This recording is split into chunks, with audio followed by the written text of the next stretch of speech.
तेरे ज्ञान में वो जादू है, बिन डोर खींचा जाता हूँ। जाना होता है और कहीं डीजे सर की ओर चलाता हूँ। डीजे सर की ओर चलाता हूँ। तेरे ज्ञान में वो जादू है, बिन डोर खींचा जाता हूँ। जाना होता है और कहीं डीजे सर की ओर चलाता हूँ। मोस्ट वेलकम डियर स्टूडेंट्स, खुद भी आइए और अपने साथ ही साथ अपने क्लासमेट और बीकर इकोनॉमिकल बीकर डियर स्टूडेंट्स को भी ज़रूर पकड़ कर लाइए। तो डियर स्टूडेंट्स, और उन्हें बताइए कि यह जो चैनल है उनको फ्री में उनको उनके मंजिल तक पहुंचाने वाला है। तो डियर स्टूडेंट्स, आज के हम लोग इस सेशन को स्टार्ट करते हैं। यह जो हम लोग का आज का सेशन है उसमें मोस्ट इंपॉर्टेंट हम लोग सोशोलॉजी पर बात करेंगे। क्लास 12th के बच्चे हैं और जो बीए के फर्स्ट सेमेस्टर के बच्चे हैं उनके लिए इंपॉर्टेंट सेशन है यह, और 12th के बच्चों के लिए खासतौर पर बहुत ही इंपॉर्टेंट है। तो सोशोलॉजी के बच्चे अंत तक जुड़े रहेंगे क्योंकि सभी जो प्रश्न हैं बहुत ही मोस्ट इंपॉर्टेंट हैं और पूछे गए प्रश्न हैं। तो चलिए डियर स्टूडेंट्स, स्टार्ट करते हैं हम लोग आज के महत्वपूर्ण प्रश्नों की सीरीज का पहला प्रश्न। द रिपब्लिक किसकी अमर कृति है? फिर सुन लीजिए, द रिपब्लिक किसकी अमर कृति है? तो डियर स्टूडेंट्स, ये जो प्लेटो आप जानते थे, बहुत ही महत्वपूर्ण ये व्यक्ति रहे हैं। समाज सुधारक के रूप में बात करते हैं हम लोग या दार्शनिक के रूप में कहा जाए तो प्लेटो, द रिपब्लिक जो है वो प्लेटो की एक अमर कृति है। डियर स्टूडेंट्स, बढ़ते हैं हम लोग दूसरे महत्वपूर्ण प्रश्न की ओर। इथिक्स तथा पॉलिटिक्स किसकी रचना है? इथिक्स तथा पॉलिटिक्स किसकी रचना है, इस पर हम लोग को बात करनी है। डियर स्टूडेंट्स, इसके अगर हम लोग देखिए उत्तर के बारे में बात करें तो देखिए इथिक्स तथा पॉलिटिक्स जो होता है वो अरस्तु की रचना है, जिसमें अरस्तु ने देखिए मानव के सामाजिक की बात करें और उसके साथ ही साथ राजनीतिक प्रकृति को सर्वप्रथम स्पष्ट शब्दों में स्वीकार किया। उन्होंने उसका अर्थ समझाया कि यदि हम लोग इथिक्स को पढ़ रहे हैं, सामाजिक सामाजिक की बातें क्या हैं या राजनीतिक प्रकृति की बात क्या है, या अगर हम लोग कहीं पर रह रहे हैं तो नागरिक शास्त्र की बात क्या है, सिविक्स की बात क्या है, राजनीतिक प्रकृति कैसी होती है, उन पर सर्वप्रथम स्पष्ट शब्दों में उन्होंने स्वीकार किया इस बात को। और ये अरस्तु भी बहुत ही महत्वपूर्ण व्यक्तित्व में कहीं ना कहीं से इंपॉर्टेंट व्यक्ति हैं। बढ़ते हैं हम लोग अब इंपॉर्टेंट प्रश्नों की सीरीज में तीसरे प्रश्न की ओर। तीसरा देखिए डियर स्टूडेंट्स, हम लोग का प्रश्न क्या है? समाज शास्त्र को सामूहिक प्रतिनिधित्व का विज्ञान किसने कहा है? इंपॉर्टेंट प्रश्न है, कभी कभी कथन भी मैं बता दे रहा हूं आपको, पूछता बहुत ज्यादा है, मनोविज्ञान में तो बहुत ज्यादा पूछता है लेकिन अदर सब्जेक्टों में भी पूछता है, सोशोलॉजी में भी कभी कभी स्टेटमेंट भी पूछ देता है। यह किसका स्टेटमेंट है? समाजशास्त्र को सामूहिक प्रतिनिधित्व का विज्ञान किसने कहा है? यह हम लोग का प्रश्न संख्या 3 है। डियर स्टूडेंट्स, देखिए जो महत्वपूर्ण व्यक्ति रहे हैं दुर्खिम, दुर्खिम जो ऐसे व्यक्ति देखिए उन्होंने समाजशास्त्र को क्या किया है? सामूहिक प्रतिनिधित्व का विज्ञान कहा है। इंपॉर्टेंट प्रश्न है, दुर्खिम, ये नाम याद रखिएगा, बहुत ही इंपॉर्टेंट है, समाजशास्त्री हैं। दुर्खिम ने समाजशास्त्र को सामूहिक प्रतिनिधित्व का विज्ञान कहा है। सामूहिक प्रतिनिधित्व अगर हम लोग बात करें इसके बारे में तो वे सामाजिक प्रतीक हैं जो समाज के अधिकतर लोगों के द्वारा नियंत्रित होते हैं। सामूहिक प्रतिनिधित्व की बात अगर हम लोग करें तो समाज के जो ज़्यादातर लोग होते हैं उनके द्वारा यह नियंत्रित किया जाता है, जिसकी वजह से हम लोग इसको सामूहिक प्रतिनिधित्व कहते हैं, जिसके प्रतिनिधि कोई एक नहीं होता बल्कि सामूहिक रूप से घोषित किया जाता है। ठीक है, बहुत ही इंपॉर्टेंट यह प्रश्न है। और सामूहिक प्रतिनिधित्व का बारे में अगर बात कहा जाए तो सामूहिक प्रतिनिधित्व की जो संज्ञा दी है समाजशास्त्र को दुर्खिम जी ने दी हुई है, और एक बहुत महत्वपूर्ण है समाज सुधारक के रूप में अगर कहा जाए और समाजशास्त्री के रूप में कहा जाए तो दुर्खिम जी को याद किया जाता है। चलिए डियर स्टूडेंट्स, बढ़ते हम लोग अब चौथे महत्वपूर्ण प्रश्न की ओर। चौथा हम लोग का प्रश्न क्या है? आदर्श प्रारूप का क्या अर्थ है या आदर्श प्रारूप का क्या तात्पर्य है? बात हो रही है यहाँ पर आदर्श प्रारूप के बारे में। देखिए अगर हम लोग बात करें आदर्श प्रारूप के बारे में, अगर सीधा सीधा डिफिनेशन बताना है तो तात्पर्य के बारे में हम लोग बात किया जाए तो कुछ वास्तविक तथ्यों के तर्क संगत आधार पर यथार्थ अवधारणाओं का निर्माण करना।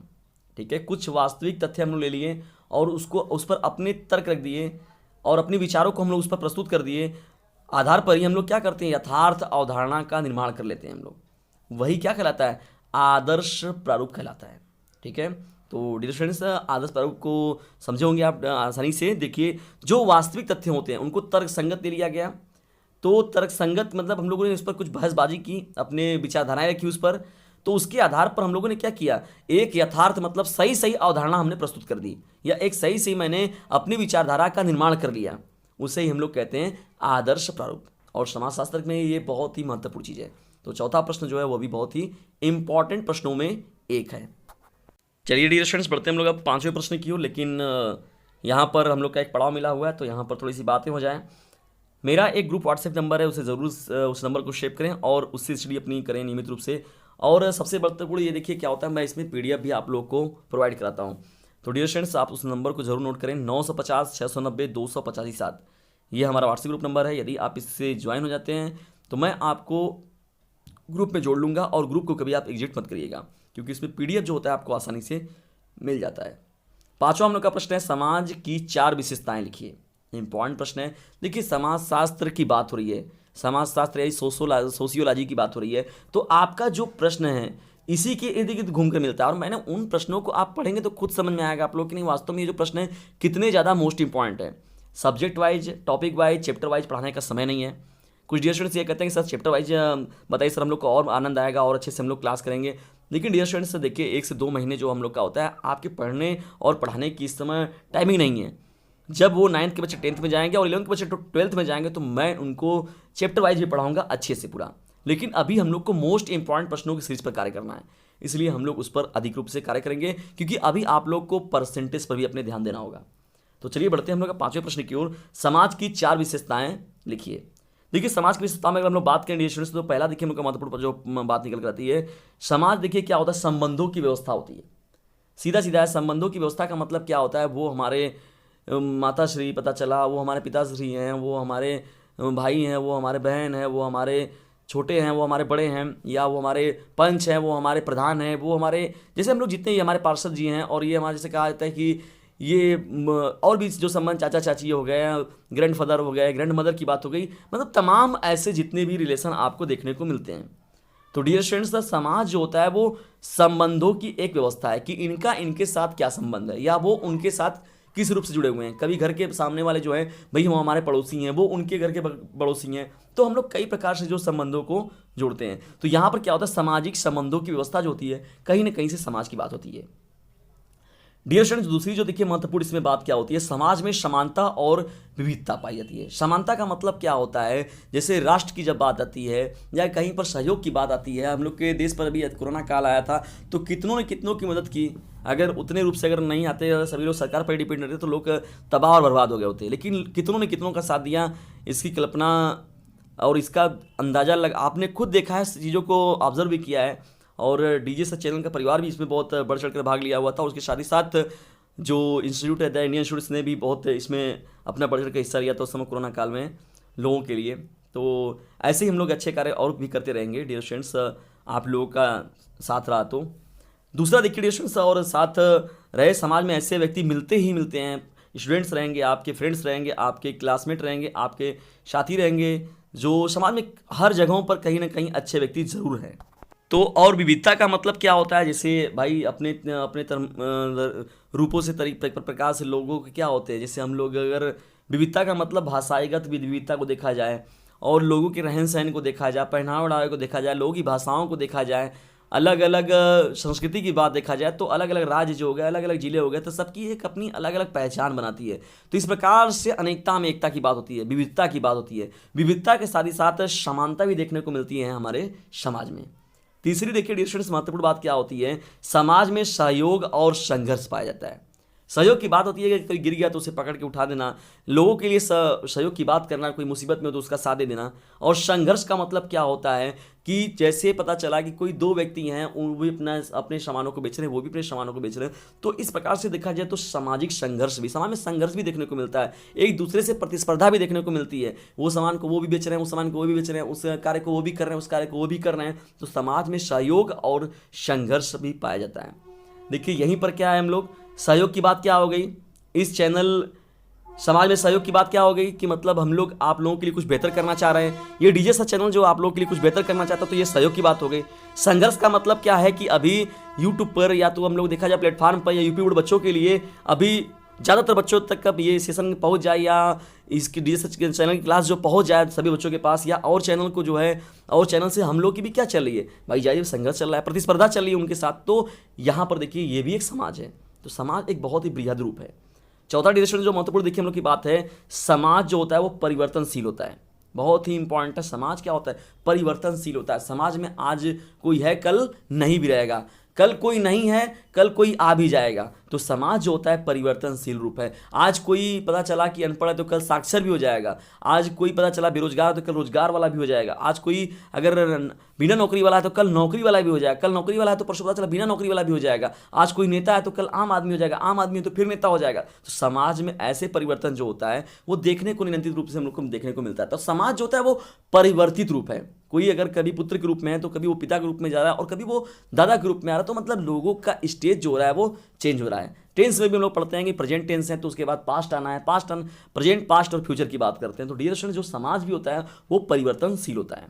आइए बढ़ते हैं हम लोग अब डियर स्टूडेंट्स 6वें प्रश्न की ओर। एक समाज से आपका क्या तात्पर्य है, या एक समाज से आप क्या समझते हैं। डियर स्टूडेंट्स आप लोग जो नए बच्चे जुड़ते हैं उनको भी अगर पीडीएफ वगैरह चाहिए तो पीडीएफ वगैरह देखिए डियर स्टूडेंट्स आप लोग को मिल जाएगा। आप टेलीग्राम चैनल पर भी जाकर देखा करिए। कभी कभी जब जाएंगे वहाँ पर अबाउट में अगर चैनल को पेज को खोलेंगे डीजी सर को तो वहाँ पर आपको टेलीग्राम में वहाँ से भी जाके आप देखेंगे। मैंने ऑलरेडी वहाँ पर पीडीएफ बहुत सारे आपको वहाँ पर रखे हैं, वहाँ पर से आप देख लीजिए। जो हमारे पुराने डियर स्टूडेंट्स हैं, विद्यार्थी हैं, उनकी बात हो रही है। और नए बच्चे जो हैं तो नए बच्चों की बात हो रही है। पुराने बच्चे तो वो उनके पास ऑलरेडी है वो चीज़ें। देखिए डियर स्टूडेंट्स यहाँ पर बात हो रही है हम लोग के प्रश्न की, जो 6वें प्रश्न था हम लोग का। तो एक समाज में अगर बात की जाए तो कुछ विशेष तरह के संबंधों से बंधे हुए व्यक्तियों का ऐसा संग्रह है जो उन व्यक्तियों से पृथक करता है जिनके व्यवहार उनसे भिन्न है। एक समाज की बात हो रही है। एक समाज किसे कहते हैं? देखिए एक प्रकार का एक विशेष संबंध जो होता है उसी को हम लोग एक समाज कहते हैं। और ये कुछ ऐसे व्यक्तियों का ऐसा संग्रह होता है जो उन व्यक्तियों से पृथक करता है जिनके व्यवहार उनसे भिन्न है। मतलब विभिन्न व्यवहार वाले व्यक्तियों को अलग अलग तरीके से रखता है, अलग अलग क्राइटेरिया में रखता है। तो एक समाज की बात होती है। जैसे कहा गया समाज के जो बुरे व्यक्ति हैं एक तरफ हो गया और समाज के जो अच्छे व्यक्ति हो गए वो एक तरफ तो उनके व्यवहार क्या है अलग है। कि किसी का पता चला व्यवहार 10 तो चोर ही हैं, चोरी करना है उनका काम है। तो पृथक करना उन व्यक्तियों से पृथक करता है। यानी ऐसा संग्रह जो व्यक्तियों का समूह बनाएंगे और ऐसे व्यक्तियों को वहां से क्या करेंगे, पृथक कर देंगे जिनके व्यवहार उनसे भिन्न है। अच्छे लोग हैं और बुरे लोग हैं तो वहां से पृथकता जब लाते हैं हम लोग तो वही क्या कहलाता है हम लोग का एक समाज कहलाता है। तो डियर स्टूडेंट्स ये डेफिनेशन बहुत इंपॉर्टेंट है। और समाज और एक समाज में अंतर भी कभी कभी पूछता है और उस पर भी हम लोग बात करेंगे। 7वें डियर स्टूडेंट्स हम लोग 7वें प्रश्न की ओर बढ़ते हैं। समिति की 4 विशेषताएं लिखिए। समिति अगर हम लोग कोई बनाते हैं तो उसकी महत्वपूर्ण विशेषताएं क्या हैं, या किन विशेषताओं को ध्यान में रखकर समिति का निर्माण करते हैं हम लोग। किसी भी समिति का हम लोग निर्माण करते हैं तो क्यों करते हैं, तो उस पर हम लोग जानेंगे और ये बनाने का फायदा क्या है। तो डियर स्टूडेंट देखिए समिति की 4 विशेषताएं आइए हम लोग देखते हैं, कुछ महत्वपूर्ण है। पहला देखिए डियर स्टूडेंट जो इसमें महत्वपूर्ण बात आती है आपकी व्यक्तियों की समूह, व्यक्तियों का समूह बनता है इसमें। ऐसा नहीं है कि समिति कोई बना रहा है तो कोई एक व्यक्ति है। हाँ किसी एक महत्वपूर्ण व्यक्ति को हम लोग सम्मुख खड़ा करते हैं कि हाँ भैया वो उसके अध्यक्ष हो गए, वो उसके प्रबंधक हो गए, लेकिन किसी एक के बस की बात नहीं होती है। तो इसमें क्या होता है, एक समिति कोई भी अगर हम लोग बनाते हैं तो उसमें व्यक्तियों का समूह होता है, बहुत बड़े पैमाने पर लोग होते हैं। दूसरी डियर स्टूडेंट जो इसमें महत्वपूर्ण बात निकल कर आती है, एक निश्चित संगठन होता है। एक निश्चित क्या होता है, संगठन होता है, ऑर्गेनाइजेशन होता है, ठीक है। तीसरी जो इसमें महत्वपूर्ण बात होती है, सामाजिक नियमों पर वो आधारित होता है कि भाई इसके डायरेक्टर साहब ये हैं, इसके अध्यक्ष ये हैं, इसके प्रबंधक ये हैं, और तमाम जो उसमें कार्य करने वाले जो अलग अलग वर्कर्स रखे गए हैं जिनको अलग अलग उपाधियां दी गई है, तो वो सामाजिक नियमों पर वो कार्य करते हैं। वो मेरे अंडर है तो उनके अंदर कैसे हमें काम करना है, उनके अंडर हम लोग हैं, या उनके वो मैं उनके अंतर्गत आता हूँ तो मुझे अपने काम को कैसे अंजाम देना है अच्छे से। और चौथी जो महत्वपूर्ण बात होती है, समिति में शामिल होना। इसमें देखिए ऐच्छिक सदस्यता होती है। ऐच्छिक सदस्यता का मतलब होता है कि आप उसमें शामिल होना चाहते भी हैं कि नहीं शामिल होना चाहते हैं। जैसे कभी कभी देखिए पार्टियों का होड़ बना रहता है, आन कतान किसी को ले जाके किसी में जोड़ देते हैं, किसी पार्टी का नंबर ले किसी पार्टी वालों को, मतलब आज के समय में तो नंबर पाना वैसे ही आसान है, तो किसी को भी ले जाए किसी भी समिति में जोड़ देंगे लोग। जैसे पार्टियां वगैरह आजकल बहुत देखेंगे, तमाम वगैरह ऐसे कार्य कर रहे हैं, तो ये पार्टियां उस पार्टी और मतलब कई मेंबरों को उस पार्टी में जोड़ देंगे अपनी सदस्यता को दिखाने के लिए, सदस्यता की संख्या को ज़्यादा दिखाने के लिए। तो देखिए ये ऐच्छिक सदस्यता भी होनी चाहिए, तभी वो समिति की जो लक्ष्य बनाया गया है वो कहीं ना कहीं लक्ष्य को पा सकता है। अन्यथा अगर ऐच्छिक सदस्य उसमें नहीं रहेंगे तो समिति बनाने का कोई मतलब नहीं रहेगा। तो डियर स्टूडेंट्स ये 4 जो है महत्वपूर्ण रूप से विशेषताएं हैं समिति की। डियर फ्रेंड्स आइए महत्वपूर्ण प्रश्नों में बढ़ते हैं अब 8वें प्रश्न की ओर। देखिए कभी कभी क्या होता है, जो महत्वपूर्ण टॉपिकें होते हैं तो वहाँ से डिफिनेशन तो आपके पूछते भी हैं, कभी कभी उनके बीच में अंतर भी पूछ देता है। या उन दो पॉइंटों के मध्य कभी कभी आपकी समानताएं भी पूछ देता है। तो यहाँ पर भी देखिए मैंने दो महत्वपूर्ण प्रश्नों को शामिल किया हुआ है। आठवां जो हम लोग का प्रश्न है, समिति और समुदाय में दो अंतर लिखिए। इंपॉर्टेंट प्रश्न है, प्रश्न संख्या 8, समिति और समुदाय में दो अंतर लिखिए। डियर स्टूडेंट्स, इसका जो उत्तर हो जाएगा देखिए, समिति और समुदाय में दो अंतर हम लोग के निम्न हैं। पहला देखिए महत्वपूर्ण जो पॉइंट हो जाएगा, समिति की विचार पूर्वक स्थापना की जाती है। विचार पूर्वक क्या की जाती है, इसकी स्थापना की जाती है, जबकि समुदाय की स्थापना नहीं होती बल्कि स्वतः जन्म होता है। याद रखिएगा डियर स्टूडेंट्स, विचार पूर्वक मतलब विचार विमर्श करके हम लोग समिति बनाते हैं कि हाँ भैया ये इनके कल्याण के लिए ये समिति बनाई गई है, उनके कल्याण के लिए यह समिति बनाई गई है। समाज के जो इस वर्ग के लोग हैं इनके सही से इनकी उपलब्धि पा हो सके, इनको भी समाज में सही अवसर मिल सके, इसके लिए इनकी समिति बनाई गई है। तो समिति का मतलब क्या होता है, विचार पूर्वक हम लोग इसकी स्थापना करते हैं। जबकि समुदाय की हम लोग बात करते हैं, स्थापना नहीं होती इसकी स्थापना की, बल्कि यह स्वतः ही जन्मा होता है, वो पहले से ही रहता है। जैसे हम लोग बात करते हैं किसी धर्म की बात करें हम लोग पर्टिकुलरली, या किसी ऐसी चीज़ें बातें हो गई, तो यहाँ पर ये सभी निकल कर क्या होती है, समुदाय की बात करते हैं। ठीक है, ये पता चला कि ये इस प्रांत के समुदाय हो गए, या ये हिंदू समुदाय हो गया, या मुस्लिम समुदाय हो गया, सिख समुदाय हो गया, जैन समुदाय हो गया, जितने भी हम लोग आपको मिलेंगे धर्मों के अनुसार या समुदाय के अनुसार, तो वो कहीं ना कहीं से ये महत्वपूर्ण चीज़ होती है, वो स्वतः जन्म होता है समय के अनुसार, कालक्रम के अनुसार, जैसे समय आते हैं उसी अनुसार से वो स्वतः ही उत्पन्न हो जाती हैं चीज़ें, या वैसी विचारधाराएँ आ जाती हैं। दूसरी डियर स्टूडेंट देखिए महत्वपूर्ण जो अंतर इसमें निकल कर आएगा, समिति की सदस्यता देखिए ऐच्छिक होती है। ठीक है, समिति की सदस्यता क्या होती है, ऐच्छिक होती है, इच्छा के अनुसार होती है। आप अगर आप सदस्यता लेने के इच्छुक हैं तब आप उस समिति के सदस्यता ले सकते हैं। जबकि अगर समुदाय के बारे में बात करें तो समुदाय की सदस्यता क्या होती है, अनिवार्य होती है। जैसे कोई हिंदू घर का बच्चा पैदा हो रहा है तो हम लोग देख रहे हैं कि मुख्य रूप से उसको वही चीज़ें, नाम पहचान सभी चीज़ें मिलती हैं। मुस्लिम घर के बच्चे के बारे में हम लोग बात करें तो पार्टिकुलरली देखिए वहाँ पर वो चीज़ें हम लोग को देखने को मिलती है। तो समुदाय की सदस्यता जो होती है वो अनिवार्य होती है। देखिए बातें एकदम छोटी हैं लेकिन वो हैं गहरी और बहुत ही इंपॉर्टेंट भी है। तो इसीलिए एक को फटाक से लाइक दे दीजिए और शेयर भी कर दीजिए। बढ़ते हैं हम लोग अब 9वें प्रश्न की ओर। समाज और समुदाय में 4 समानताएं लिखिए। देखिए ये भी प्रश्न जो है बहुत ही इंपॉर्टेंट है, प्रश्न संख्या 9, क्योंकि दो चीज़ें यहाँ पर तैयार हुई हैं, समाज के बारे में भी आप जानेंगे और समुदाय के बारे में भी जानेंगे। इससे पहले जो प्रश्न था आपने समिति के बारे में भी जाना और समुदाय के बारे में भी जाना। समाज और समुदाय में 4 समानताएं लिखिए, ये हम लोग का प्रश्न संख्या 9 है। डियर स्टूडेंट देखिए समानताओं की बात हो रही है तो समाज और समुदाय दोनों के बारे में बात किया जाए, दोनों में पारस्परिक जागरूकता पाई जाती है। समाज में भी जागरूकता होती है, पारस्परिक जागरूकता, और समुदाय में भी क्या होता है, पारस्परिक जागरूकता होता है। किसी भी बात के प्रति, किसी भी घटना के प्रति, कोई भी ऐसी चीज़ें जो है सामाजिक परिवर्तन के प्रति क्या होता है, पारस्परिक जागरूकता होता है। दूसरी डिरेक्शन जो महत्वपूर्ण बात होती है, समाज और समुदाय दोनों ही परिवर्तनशील हैं। बहुत ही इंपॉर्टेंट पॉइंट नंबर 2 भी हो जाएगा आपका। तो डियर स्टूडेंट्स ये रहे मोस्ट इंपॉर्टेंट प्रश्न और उत्तर की सीरीज जो कि आपके बोर्ड एग्जामिनेशन के लिए बहुत ही इंपॉर्टेंट है, और साथ ही साथ बीए के जो बच्चे जो कि फर्स्ट सेमेस्टर में हैं उनके लिए भी इंपॉर्टेंट रहता है। क्योंकि बीए इंटर का देखिए जो फाइनल ईयर की बात करें हम लोग, और बात करें यदि हम लोग बीए के फर्स्ट ईयर की, फर्स्ट सेमेस्टर की, तो दोनों सेम ही है, ज़्यादा उसमें अंतर नहीं है। तो इसलिए बीए वाले बच्चों पर भी आप इस वीडियो का लिंक शेयर कर सकते हैं। अन्यथा देखिए जाए तो मोस्ट इंपॉर्टेंट अगर रूप से अगर बात किया जाए तो ये 12th के बच्चों के लिए तो बहुत ही इंपॉर्टेंट है।